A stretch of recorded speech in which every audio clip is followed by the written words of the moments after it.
guys, it's Charlene. Today I'm going to be sharing with you a awesome bright color scheme for your fall cards. So let's get started. I have here an A2 size piece of cardstock. I'm going to be using the Colors of Autumn Treetop Stencils. This is a set of layering stencils from Honeybee, and it's going to give us an amazing fall background with lots of different trees. So we're going to start out here with the first stencil. This first stencil is going to create all of the trunks. I have two different browns here. I have Gathered Twigs, which is a lighter brown, and I'm going to bring that in on several of the trunks.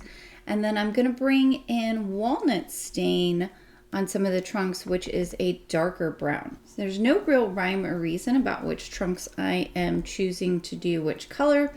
It's more just to get some variation of the brown throughout the tree trunks. Once I've done the chosen ones in Gathered Twigs, I'll bring in the Walnut Stain to color the other ones. Now I can go ahead and take off the first stencil, just being careful that I don't mess up any of the parts that are stuck to my sticky mat here. Now I can line up my second stencil, and what's really handy is that this has all of those little tree branches, so we can make sure we line up right over them. This stencil is going to color in a couple of small places, but it's mainly going to color in these two large trees.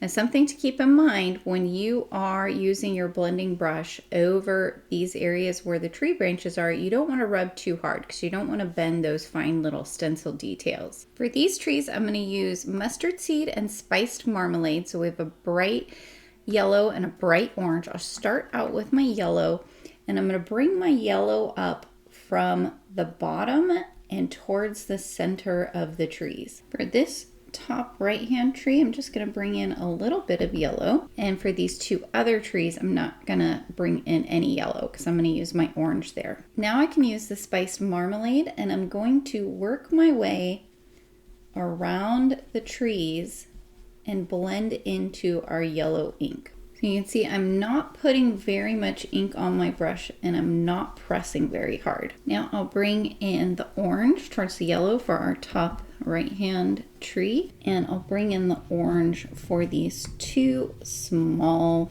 trees that are kind of going off the page. Now I can carefully lift off this stencil, and you can see how beautifully those yellow and oranges blended together. Now I can go ahead and put down our next stencil. I'll start with these two pine trees that are down towards the bottom. I've brought in some mowed lawn and some pine needles.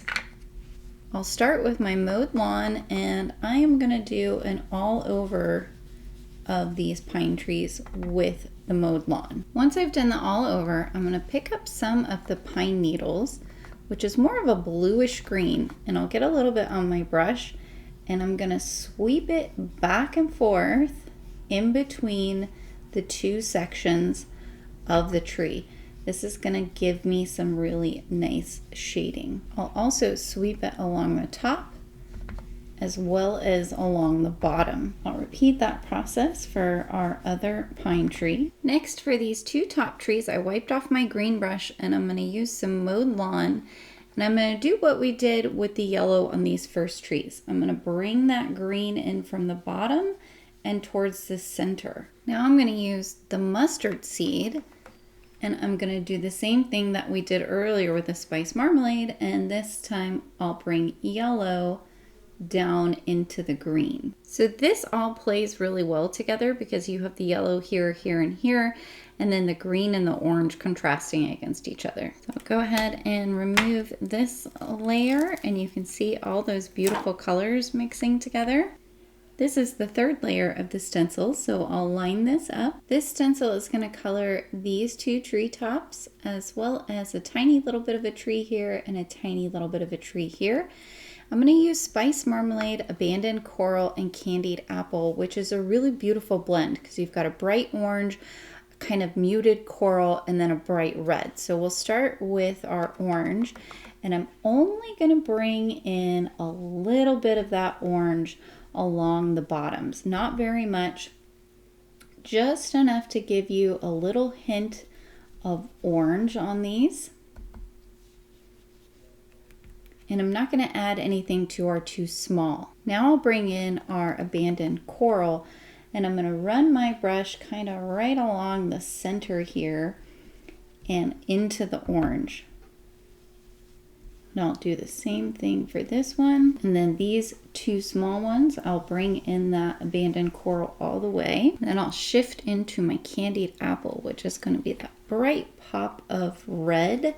And I'll bring that down into our abandoned coral.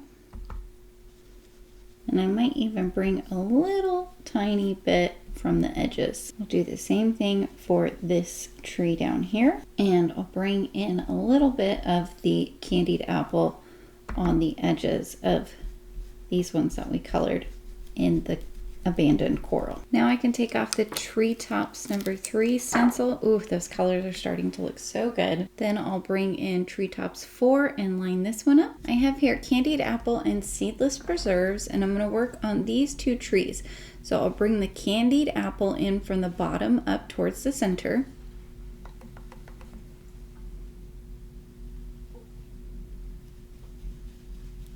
I'll repeat that for this second tree here, and I'll bring this seedless preserves down from the top and blend it into our candied apple. Repeat that here with our second tree. I brought in seedless preserves for this entire tree here. For this small tree down here at the bottom, I'm bringing back in the mustard seed, and I'm going to bring it all the way in here to give a nice pop of yellow. And I'll do the same for this small tree at the top. Now I can take off treetops number 4 and bring in the last stencil, which is treetops number 5. I'll start with mowed lawn and pine trees and repeat the process that we did with the other layers of these pine trees. So I'll start with some mowed lawn and do an all over on these. And then again, I'll get a tiny bit of that pine needles and I'm gonna run it right along the part that's actually covered so that the pine needles only comes out over the top and bottom of those areas. For these other 2 that are remaining, I'm gonna bring in the pine needles and I'm gonna bring a light all over, as well as for this small one over on the edge here. And then I'm going to bring in our gathered twigs, and I'm actually going to darken these up with some brown just towards the bottom. I'll add a tiny bit of brown at the bottom here as well. So now we can take off the treetops number 5 stencil, and look at that amazing colorful fall forest we've created. Because Distress inks are water-based dye inks, they won't interact with the alcohol markers. So I've colored this area here, here, and here, and you can see it takes it down a notch so you don't have that bright white peeking out, but it's not super noticeable blue either. I have here the Mini Messages Fall Sentiments, and I've chosen Happy Harvest. I'm going to go ahead and stamp this out in some intense black ink.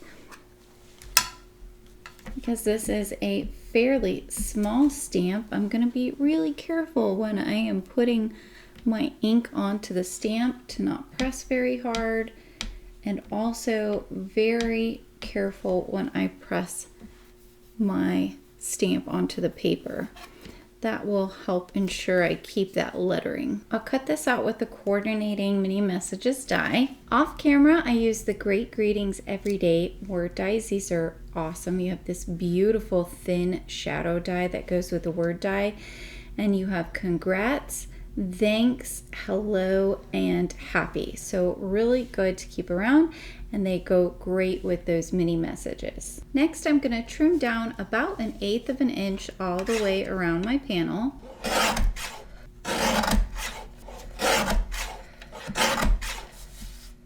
Then I'm going to adhere this to an A2 size piece of plum colored cardstock, which is going to really complement those beautiful purples that we added to our trees. I added thin foam tape to the back here, and I'm going to bring this down towards the bottom 2/3 of the card. I added some foam tape to the back of our hello as well, and I'm going to have this go right over the top of our little banner that we created. I brought in a few of the Fall is in the Air gem stickers to add a subtle bit of bling. And lastly, to bring in a little bit of texture, I have some water here that is mixed with Perfect Pearls, and I'm just gonna add a tiny bit of splatter on our background. This will help to activate those distress inks and give us that fun reaction and give us a little bit of shimmer. Lastly, I can add some glue to the back all the way around, making sure to get close to the edges. And then just adhere this to the front of my A2 size card base. Here is our finished fabulous fall card with these amazing fall colors, beautiful and bright. So pretty. All right, guys, I hope you picked up some tips and tricks today. Please be sure to like and subscribe, as well as hit that notification bell so that you'll know about future videos here on the Honeybee Stamps YouTube channel. Thank you so much for joining me, and have a great day.